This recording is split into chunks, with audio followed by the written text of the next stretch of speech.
Negeri Banjarsari 1 yang telah meluangkan waktunya dan bersedia saya rekrutkan seperti itu.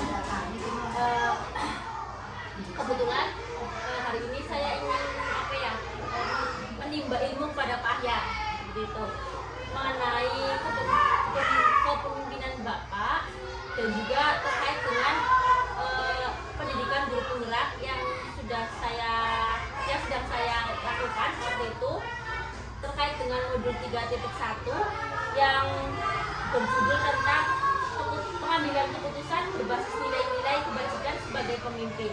Semoga Bapak berkenan meluangkan waktunya.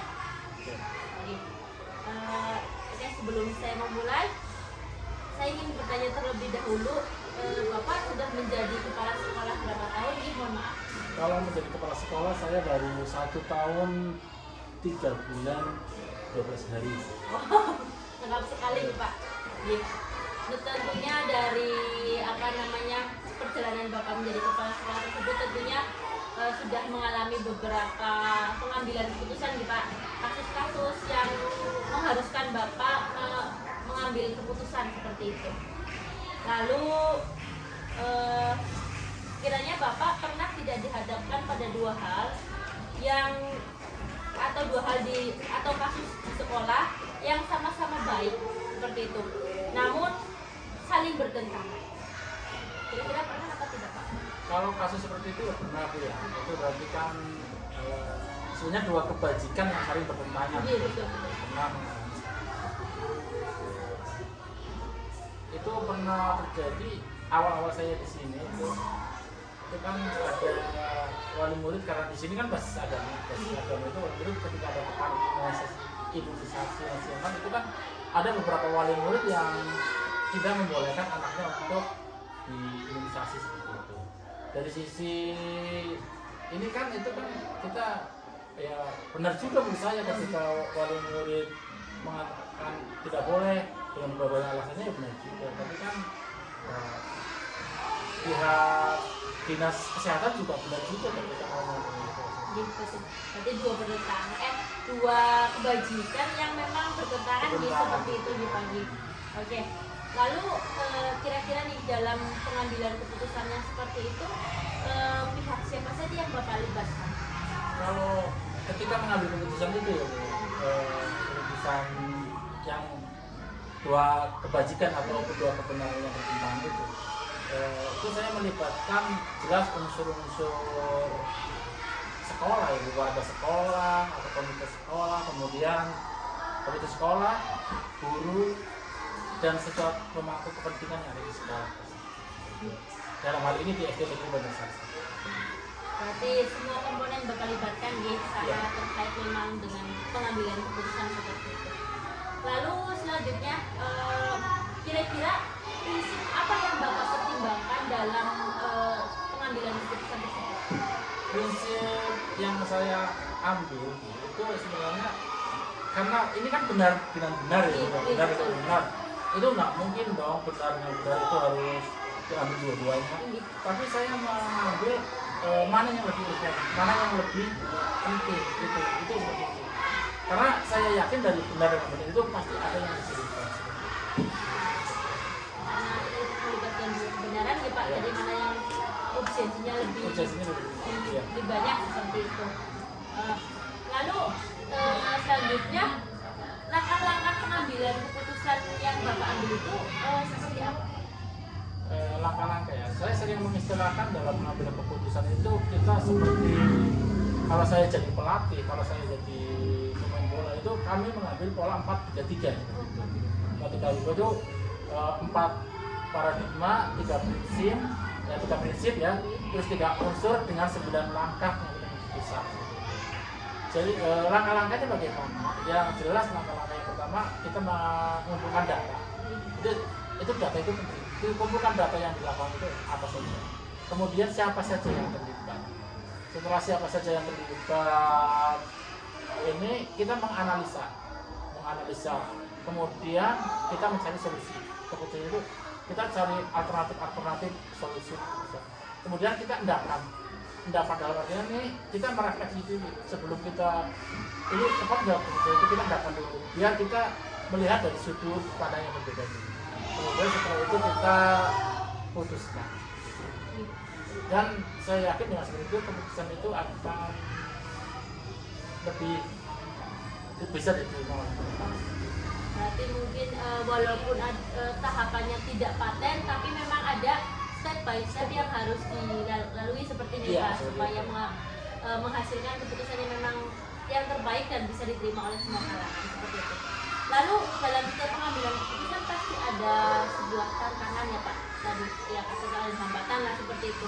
Kira-kira dalam biasanya dalam dilema etika tersebut apa tantangan dan hambatannya? Tantangannya justru ya di nilai rasa itu. Menurut saya di nilai rasa. Ketika benar dengan benar ya. Iya, betul. Ketika benar saya ini benar nggak tepat nggak itu di nilai rasa itu. Di nilai rasa itu puas apa tidak puas nantinya mereka dengan keputusan kami. Oke, tadi Pak Ahyar juga sudah mengutarakan tantangannya seperti itu ya Pak. Dan selanjutnya itu pasti dalam kasus tadi dilema etika tersebut kan pasti hal apa yang memang meyakinkan bahwa keputusan yang Pak Ahyar ambil itu adalah keputusan yang terbaik seperti itu. Hal yang saya yakin itu keputusan terbaik itu dari dasar menganalisa data itu menganalisa, kemudian saya meyakini orang-orang di sekitar saya itu sebenarnya orang-orang profesional, orang-orang yang tahu dan nantinya akan melakukan data dengan keputusan. Saya meyakini seperti itu. Jadi saya dimudahkan karena kita di satu sekolah itu hampir semua visinya itu sama, orang-orang yang ingin melakukan pendidikan. Jadi saya karena memang dalam pengambilan keputusan sudah melibatkan semua pihak ya Pak ya, jadi itu merupakan hal yang menambah keyakinan Pak ya untuk setiap mengambil keputusan seperti itu. Oke, beralih tadi kan ke dilema etika nih Pak, beralih ke suatu bujukan moral dalam sebuah kepemimpinan, otomatis kan ada dihadapkan dengan dilema etika dan bujukan moral seperti itu ya Pak ya. Kira-kira pernah tidak Bapak menghadapi sebuah kasus bujukan moral seperti itu? Bujukan moral itu suatu kasus di mana benar kayak salah ya Bu. Iya, Benar ini benar, sedangkan yang dilakukan itu juga salah gitu. Nah itu ya. Tapi setiap hari layaknya kita manusia hidup pasti dibentukkan dengan situasi seperti itu nih Pak.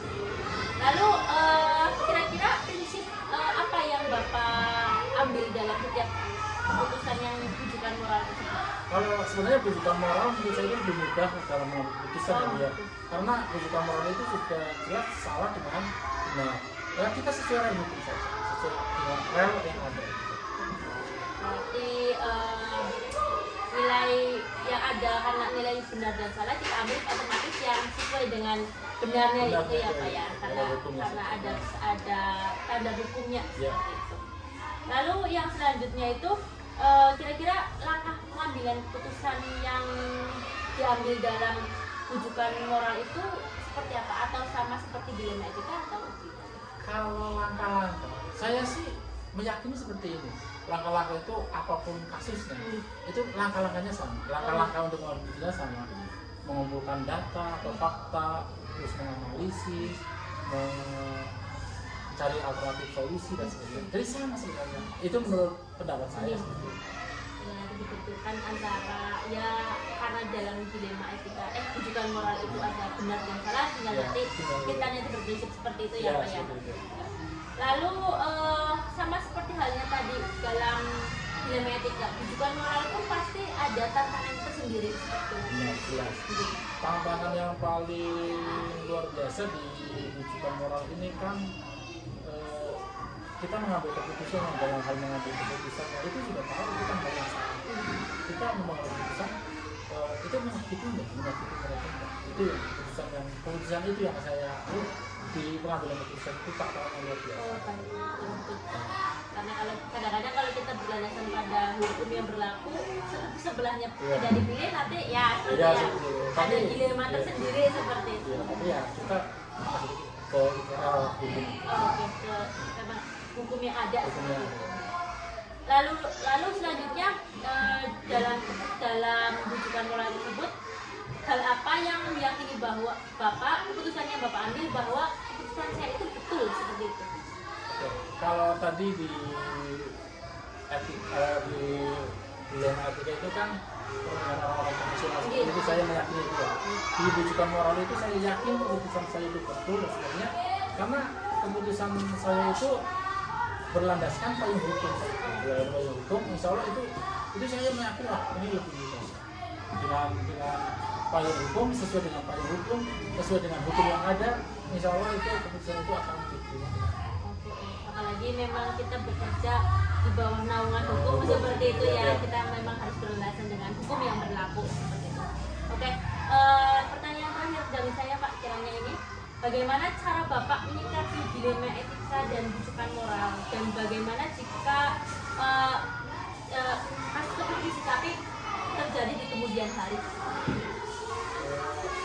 Cara menyikapi ya, kita tahu dilema etika, rujukan moral itu pasti ada di setiap seorang pemimpin, apalagi seorang pemimpin pembelajaran yang setiap harinya dihadapkan dengan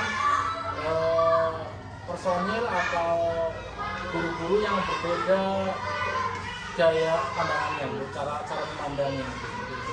Saya kira yang kita lakukan ya kita tetap menganalisis hal seperti itu saja.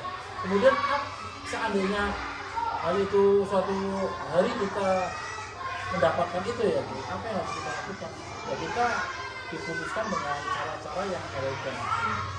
Seperti itu saja. Baik, berarti tadi sudah ada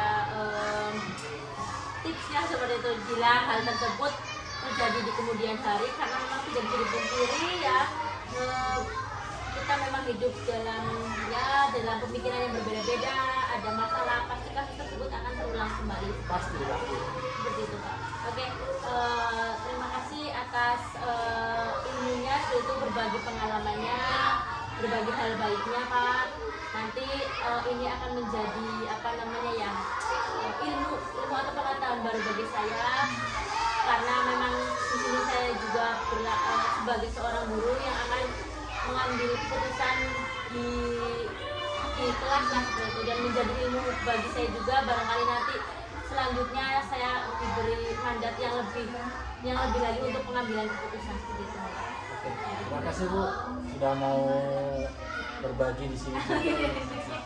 Terima kasih Pak. Assalamualaikum.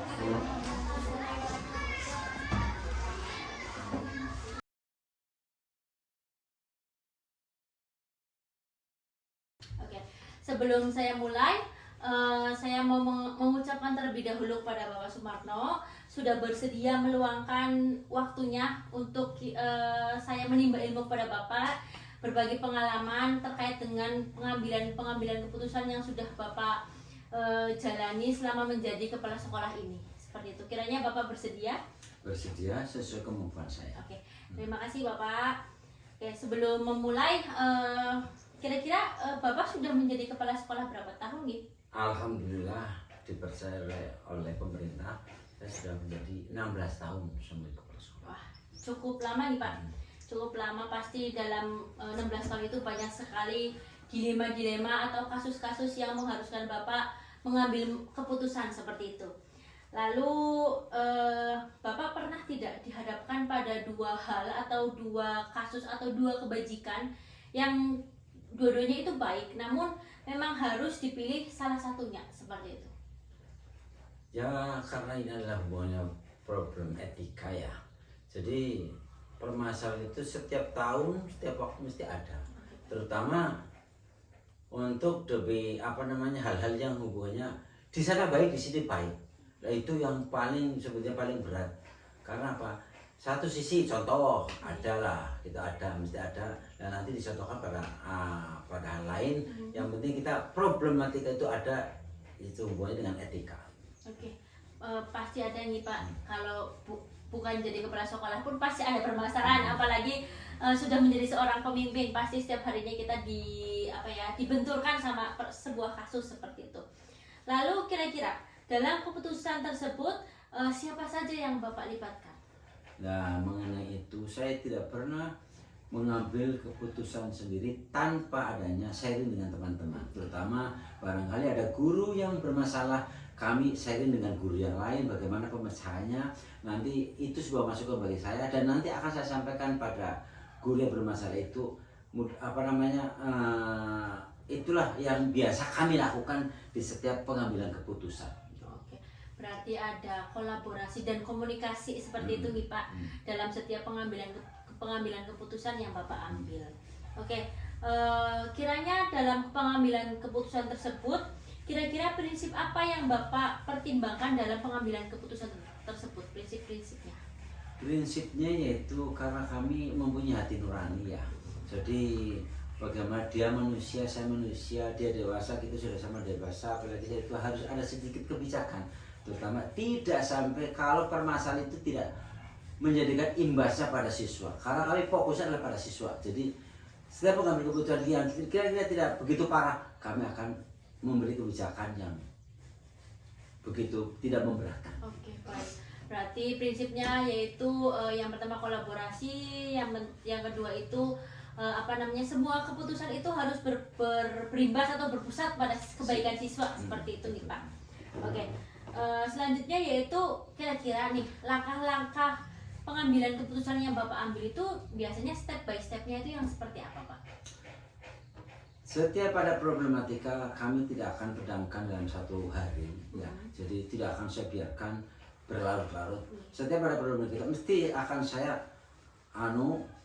saya bawa permasalahan itu kepada teman-teman guru semuanya ya, karena semua guru sudah pada dewasa. Nanti kami sharing dengan guru dan yang efeknya nanti guru pun jadi pengalaman. Nah, menambah pengalaman guru dalam suatu saat nanti dia pun jadi pemimpin. Akhirnya kan saya bisa dan masukan-masukan itu akan memberikan seputusan pada problem itu yang dengan memberikan keputusan yang bijak. Oke, betul sekali. Apalagi dalam dilema ITK itu dua kebajikan yang sama nih Pak, dua kebajikan yang sama yang kita harus ambil salah satunya seperti itu. Nah, tentunya dalam pengambilan keputusan tersebut tentunya banyak sekali tantangannya Pak ya, banyak sekali tantangan. Nah, kiranya dalam pernah tidak atau tantangan apa yang biasanya Bapak temui dalam pengambilan keputusan yang melibatkan dua kebajikan atau dilema etika tersebut? Untuk dalam sebuah keputusan yang tidak berimbas fatal pada seorang siswa, biasanya kami mengambil keputusan yang kira-kira tidak begitu mengikat, tapi menginginkan dari hati dia supaya berubah. Tapi itu yang paling beratnya apa? Kalau sudah mengiyakan, terus keputusan itu Pak, dia melanggar sendiri dan berlarut-larut lagi, sudah oke, tidak berubah, melakukan lagi, itu yang membuat, itu yang bagi saya terlalu berat untuk bisa memberikan suatu kebijakan itu. Oke, berarti inkonsisten ya, inkonsisten dari pelanggar atau tersebut lah, padahal keputusan tersebut sudah dilalui dengan langkah-langkah yang memang menurut Bapak itu baik seperti itu. Dan selanjutnya yaitu pasti dalam pengambilan keputusan Bapak sudah melalui langkah-langkah ya Pak, sudah mengambil keputusan. Lalu apa hal yang meyakinkan Bapak bahwa keputusan yang saya ambil itu adalah keputusan yang benar? Setiap, sudah dikatakan tadi, setiap saya akan mengambil keputusan, tidak akan saya mengambil keputusan sendiri. Memang sentral keputusan di saya, ya.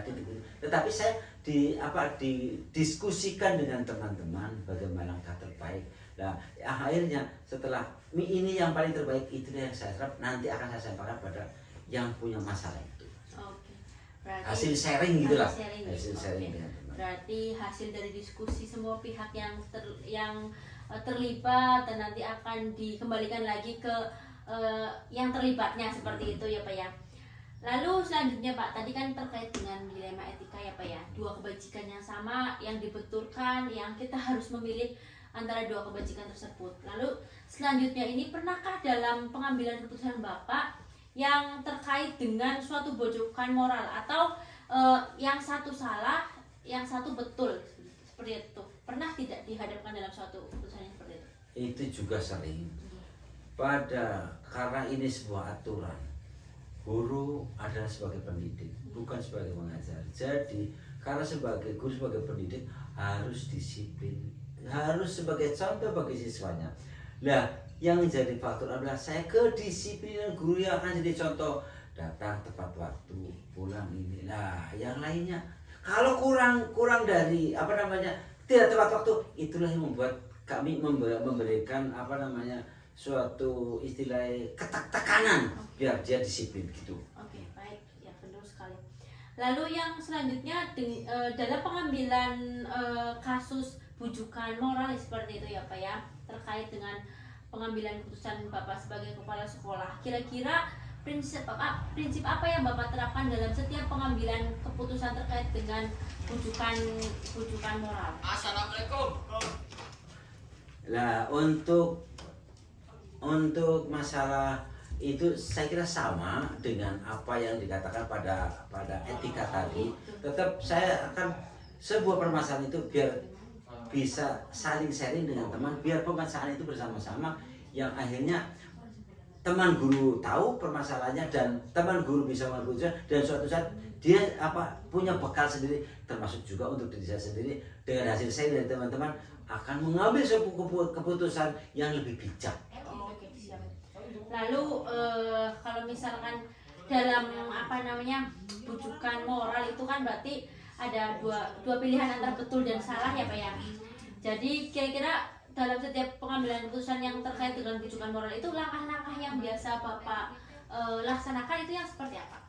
Langkah-langkah yang pertama adalah kami mengamati sebuah permasalahannya. Kira-kira berat, tetap sharing dengan teman. Tetapi kalau tidak begitu berat, terutama fatal bagi sebuah pendidikan, sebuah institusi, kalau tidak fatal, ya tetap kami ada sebuah kebijakan itu dengan hasil pendapat dari teman. Tetapi kalau hubungan dengan fatal, ya kami tetap mengambil keputusan sendiri. Karena hubungannya dengan masa depan sebuah pendidikan dan masa depan siswa. Kalau aturan dilanggar yang begitu membuat membuat anak itu membuat pada peserta didik kurang bagus, ya akan saya mau diputuskan lebih tegas gitu. Oke. Berarti tetap langkah-langkah tersebut tetap menekankan pada aturan yang berlaku dan pengambilan keputusan tersebut tetap berlandaskan kepada berpusat kepada peserta didik seperti itu nih Pak. Oke. Lalu sama seperti tadi dilema etika, pasti apalagi dalam bujukan moral nih Pak, pasti ada tantangannya karena terkait dengan nilai-nilai moral lah dan peraturan yang ada seperti itu. Kira-kira tantangan apa sih yang pernah Bapak hadapi dalam pengambilan keputusan di dalam bujukan moral?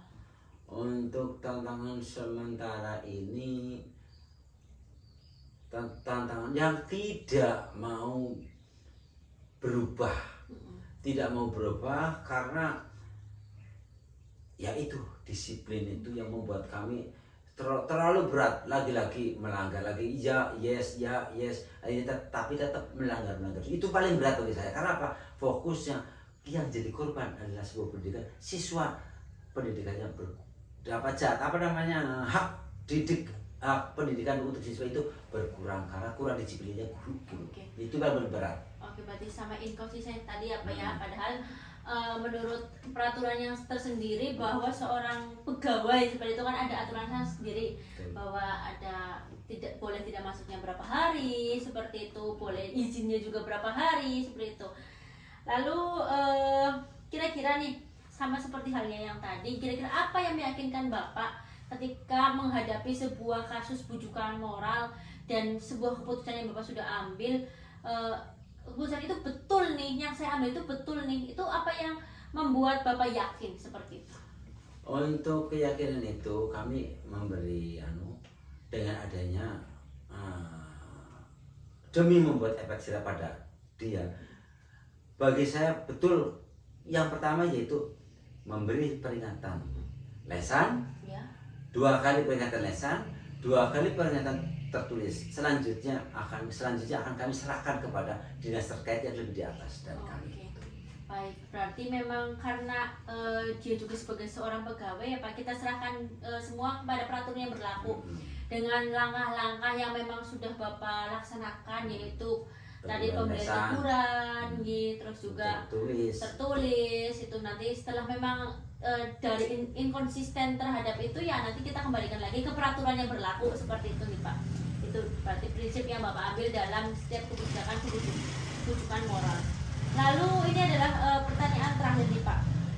Bagaimana cara Bapak menyikapi kasus dilema etika dan bujukan moral? Jadi nanti untuk kedepannya itu berarti bagaimana kita menyikapi atau Bapak menyikapi terhadap dua kasus tersebut? Untuk menyikapi seperti itu memang itu sebenarnya bagi saya agak berat karena memang di sini hubungannya dengan etika, yaitu akal manusia yang sedangkan di sini terbentuk pada aturan. Ya kami tetap sentuh hatinya.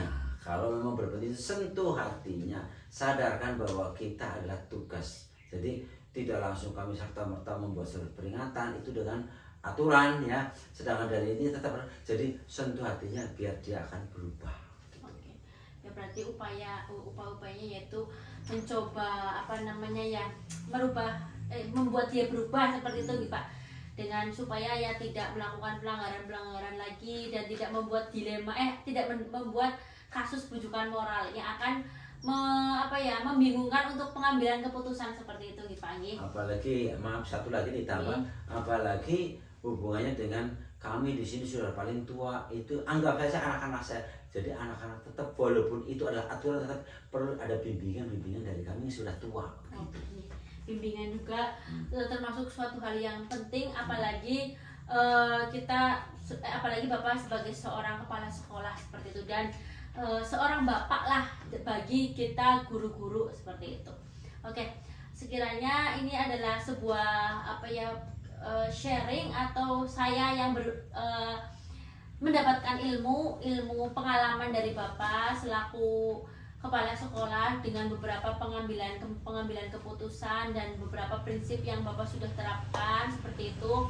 Semoga ini bisa menjadi bekal saya karena saya masih menjadi guru sebagai bekal saya untuk mengambil keputusan di ruang-ruang kelas, dan semoga bisa menjadi bekal saya juga untuk pengambilan keputusan di dalam ruang-ruang yang lebih besar lagi seperti itu. Sekiranya cukup sekian. Sekali lagi saya berterima kasih atas waktu dan kesempatannya. Saya akhiri. Wabillahi taufiq wal hidayah. Wassalamualaikum warahmatullahi wabarakatuh.